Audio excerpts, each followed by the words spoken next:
গোপাল, এ নাও চাবি নাও, গাড়ি বের করো, আমাদের মিটিংয়ে বেরোতে হবে। Okay ma'am. ও তুমি খাবার খাচ্ছিলে? ঠিক আছে, খেয়ে নাও, আমরা একটু পরে আসছি। 1 মিনিট ম্যাডাম, ও তো খাবার খেতেই থাকবে, ওর জন্য আমরা কেন মিটিংয়ে যেতে লেট করব? আর ও তো এখানে খাবার খেতে আসেনি, ডিউটি করতে এসছে।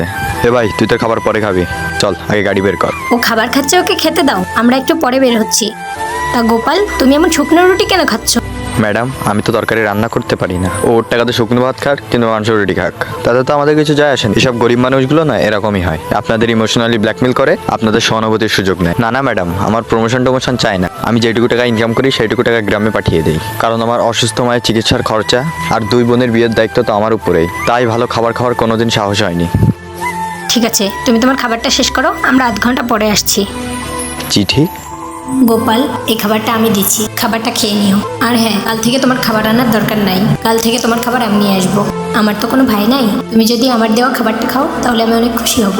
মনে করবো আমি আমার ভাইকে খাওয়াচ্ছি। আর ওহিদের কথাই কিছু মনে করো না, ও এভাবেই কথা বলে। তোমার দিদি রিমি। তারপর ভিডিওটি ভালো লাগলে লাইক করে সাবস্ক্রাইব করে দাও।